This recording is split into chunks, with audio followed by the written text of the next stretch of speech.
Hello guys, welcome to Cloud 24 Services. In this tutorial, I'm going to be teaching you how to download and install Git to your local computer. Okay, so I'm going to be using my Windows computer. This is Windows 11. So let's go straight into it. So you just need to go to this website, git-scm.com/download. The link is actually in the description of this video, so let's go straight into it.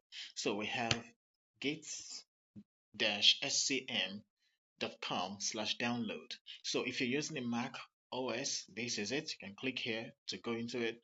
If you're using Windows, the same thing, Linux here. So this is Windows. I'm going to click in this right now, and then it'll take me straight to the next interface.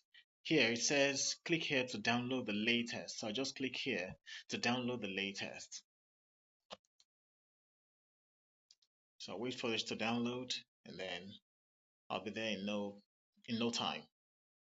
Okay, so the download process is done. So at this point, we can go straight to I can just come right here. This is it right here. So I'll just click it. So it'll take me straight to the file. So I'll click on run, and of course the very next thing it's going to ask me for is the permission to allow this um, software to make changes to my computer, because of course this is Windows. So I'll just grant it. I'll just say yes and then move on. So let's go straight into there.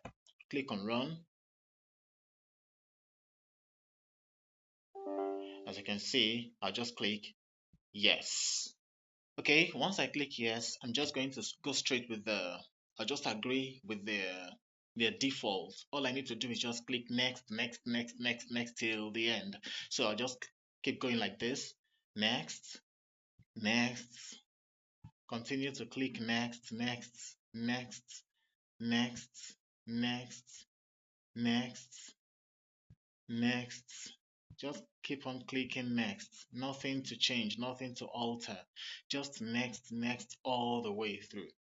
Next, then install.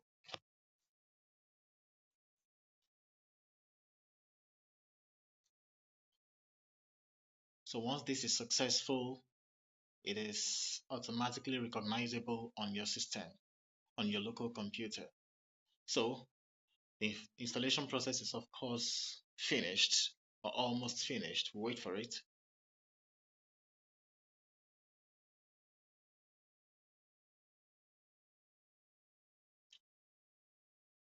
So in a few more seconds, yes, we're ready to go.